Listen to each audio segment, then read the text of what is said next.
hal-hal yang berkaitan dengan hukum-hukum zakat fitrah. Zakat fitrah pertama hanya wajib bagi orang yang menemukan terbenamnya matahari di akhir bulan Ramadan.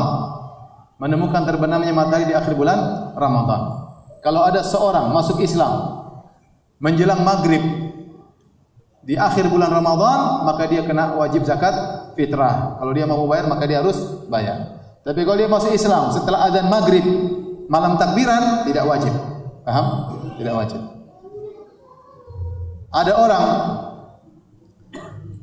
anaknya lahir sebelum maghrib, maka terkena wajib bayar zakat fitrah. Kalau anaknya lahir setelah maghrib, tidak kena wajib bayar zakat fitrah. Tetapi kalau anak dalam perut, dianjurkan bayar zakat fitrah, hukumnya sunnah, tidak wajib.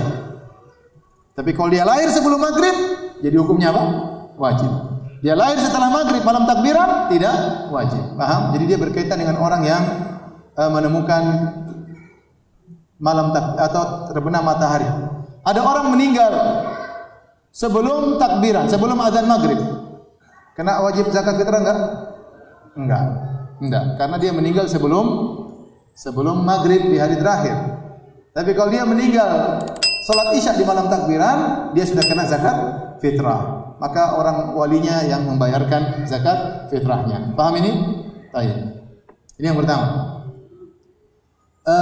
Yang kedua, zakat fitrah berapa harus dibayar? Yang dibayar zakat fitrah adalah satu sa' dari kalau zaman dahulu min tamar, dari korma, dari zabib, dari kismis, kemudian dari syair, dari gandum, dari bur, dari gandum juga. Ya, intinya secara umum dapat ulama mengatakan satu sa'. Ada sebagian ulama mengatakan kalau bur setengah sa', tapi yang secara umum satu sa'. Nah, satu sa' itu adalah ukuran volume, literan, bukan berat. Dan satu sa' itu adalah 4 mud. Satu mud itu begini. Dengan ukuran tangan orang yang sedang, kalau dia mengambil korma yang kering, dia ambil ini 1 mud, 2 mud, 3 mud, 4 mud. 4 mud lah satu sa'. Dahulu ada seorang ulama di kota Madinah, kalau dia bayar zakat, dia bayarnya begitu, enggak usah timbang-timbang. Sini. Dia ambil beras 1, 2, 3, 4, satu sa' selesai. Enggak tahu berapa beratnya. Karena satu sa' itu 4 mud. Satu mud itu begini, satu begini. Ya, tergantung gunungnya seberapa bisa berubah. Tapi wajar lah kalau dia ambil begini, wajar yang wajar 1, entah berapa. Tapi maka tatkala dikonversikan dari volume menjadi berat, ini berubah berbeda-beda. Ya. Berat 4 beginian kismis, maksud saya anggur yang sudah kering, beda dengan 4 ginian beras, itu tidak, beratnya beda-beda. Beda dengan 4 ginian korma, beda dengan 4 ginian gandum. Maka tatkala dikonversikan dari ukuran volume menjadi ukuran berat, ini timbullah khilaf di kalangan para ulama. Saya baca-baca tentang beras, maka mereka bedakan lagi. Kalau beras India berapa, beras ini berapa kilo, mereka detail. Beras Indonesia kecil-kecil berapa. Intinya kalau antum mau hati-hati bayar 3 kilo. Karena rentan ada 20, ada yang bilang 24, ada yang 2,8. Intinya lebih hati-hati, ada yang mengatakan 3. Udah ente bayar 3 kilo aja. Lebih aman. 3 kilo. Saya rasa di sini mungkin 2,5. Ada pendapat 2,5. 2,5 oke, tapi saya bilang lebih hati-hati bayar berapa? 3 kilo. Karena itu konversi dari volume menuju ke berat. Terus zakat fitrah, apakah boleh dibayar dengan uang? Ijma' ulama, bukan ijma', jumhur ulama mengatakan harus dengan beras, harus dengan makanan pokok.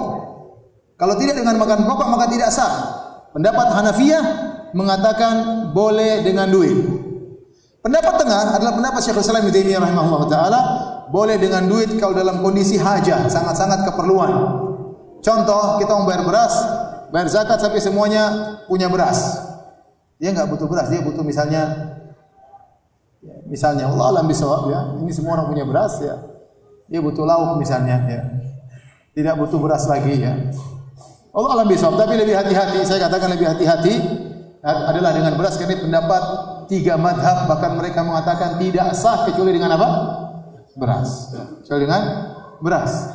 Contoh, kita nggak bisa bayar dengan beras. Contohnya ada suatu kepulauan atau suatu tempat kita kirim beras nggak bisa ke sana. Ya udah kita kirim duit aja. kirim duit, mungkin beli beras nggak sempat, ya udah bagi duit.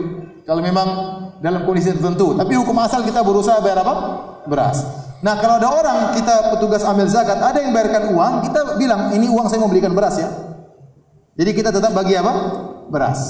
Lebih hati-hati, lebih afdal, dan sepakat kalau beras, semua sepakat sah. Kalau duit, jumhur mengatakan tidak sah, Hanafiyah mengatakan apa? Sah. Ya, lebih hati-hati beras, kecuali dalam kondisi terdesak baru kita bagikan dengan uang kalau memang kondisi terdesak dalam kondisi-kondisi tertentu. Kemudian kapan dibayarkan?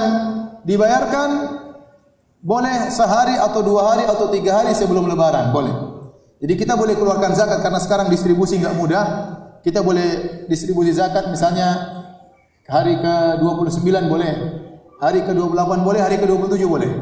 Terutama mungkin perlu, tapi kalau paling bagus yang menjelang lebaran. Kalau memang kita merasa mampu untuk membagikan di menjelang lebaran, itu yang terbaik. Bahkan yang terbaik adalah sebelum kita sholat Id. Itu yang terbaik. Tapi susah, terkadang kita sebelum sholat Id cari orang mau bayar zakat, enggak ada yang mau terima zakat, susah. Padahal zakat tidak boleh dibayar setelah sholat Id. Kenapa semakin dekat lebaran semakin baik untuk dibayar? Karena fungsi zakat fitrah adalah agar orang tidak kelaparan pada hari tersebut. Mereka punya beras, mereka bisa makan beras. Tidak punya lauk, mereka bisa campur dengan apa? Garam, atau mereka bisa cari lauk, yang penting beras ada. Itu yang paling penting. Jadi zakat fitrah itu fungsinya bukan memperkaya orang, bukan untuk memenuhi kebutuhannya setahun. Itu zakat mal. Paham? Ini beda. Makanya kata para ulama, zakat fitr hanya dibayar untuk 2 asnaf. Cuma miskin dan apa? Fakir. Ya, fakir miskin saja. Bukan untuk utang, enggak. Bukan orang berutang, enggak. Tapi untuk fakir dan miskin saja.